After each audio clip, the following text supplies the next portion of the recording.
Hello everyone, আসসালামু আলাইকুম। রান্না রং চ্যানেলটিতে সবাইকে স্বাগত জানাচ্ছি।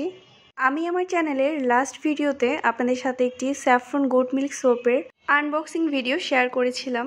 সোপটি আমি কাশ্মীরি বিউটি বাই জিনিয়া আপুর পেজটি থেকে পারচেজ করেছিলাম। ইদানিং আমার ফেসে অ্যাকনি মার্কস আর ট্যান পড়ে যাওয়ার কারণে কিন্তু আমি অনেকটা ফ্যাসিনেটেড হয়ে সোপটা অর্ডার করি।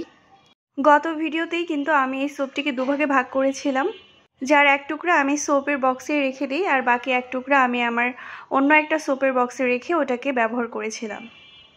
আমি কিন্তু গত ভিডিওতে মেনশন করেছিলাম যে সোপটাকে আমি অন্তত 1 মাস যাবত ইউজ করব, তারপর আমি আপনাদেরকে বলবো যে এটা আসলে কেমন রেজাল্ট দেয়। কিন্তু দুর্ভাগ্যবশত সোপটিকে আমি 10 দিন যাবত ব্যবহার করতে পেরেছি, তারপর আর আমার পক্ষে ব্যবহার করা পসিবল হয়নি। এই যে দেখতেই পাচ্ছেন, আমি এই সোপের বক্সটিতে রেখে সোপটা ব্যবহার করেছিলাম। আর 10 দিনের বেশি কেন আমি সোপটিকে ব্যবহার করতে পারিনি সেটাই আমি এখন আপনাদেরকে বলবো। ওনারা কিন্তু ক্লেম করে যে ওনাদের সোপটা কিন্তু 2 থেকে 3 শেড পর্যন্ত ব্রাইট করবে, ট্যান রিমুভ করবে, অ্যান্টি এজিং করবে, অ্যাকনি ফ্রি করবে, ড্যামেজ স্কিন রিপেয়ার করবে। আসলে কিন্তু এরকমটাই হওয়ার কথা ছিল, কারণ ওনাদের সোপ মেকিংয়ের যে ইনগ্রিডিয়েন্টসগুলো আছে এই ইনগ্রিডিয়েন্টসগুলো কিন্তু আমাদের স্কিন ফ্রেন্ডলি আর স্কিনকে একদম সাইড এফেক্ট ছাড়াই ব্রাইট করতে হেল্প করে। স্কিনের জন্য এই ইনগ্রিডিয়েন্টসগুলো মোটামুটি সেফ বলা চলে।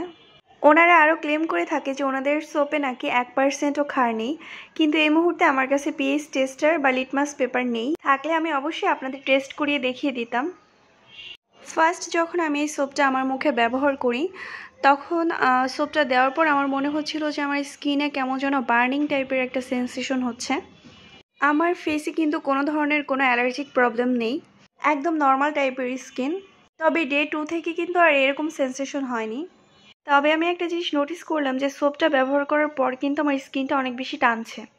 মানে শীতকালে আপনি যদি অধিক ক্ষারযুক্ত কোনো সোপ দিয়ে স্কিনটাকে ক্লিন করেন, তারপর কিন্তু লোশন লাগানোর আগ মুহূর্ত পর্যন্ত আপনার স্কিনটা অনেক বেশি টানবে, ঠিক ওরকমই ফিলিং হচ্ছিল, মানে অনেকটা ড্রাই ফিল হচ্ছিল। কিন্তু তারপরেও আমি ধৈর্য সহকারে টানা 10 দিন সোপটাকে ব্যবহার করি লাস্ট পর্যন্ত রেজাল্টটা দেখার জন্য। তো আমি অনেক বেশি হতাশ হয়ে যাই, তার কারণ হচ্ছে 6 থেকে 7 দিনের মাথায় সোপটা ব্যবহার করার পর আমি দেখি যে আমার স্কিনটা অনেক বেশি কালচে আর আনহেলদি দেখাচ্ছে। পাশাপাশি আমার নাকের উপরে কিছু black heads are white heads ছিল, যেগুলো একদমই ক্লিন হয়নি। ক্লিন না হওয়ার কারণে অনেক বেশি জমে গেছিলো। সোপটা একদমই স্কিনকে ডিপলি ক্লিনস করে না।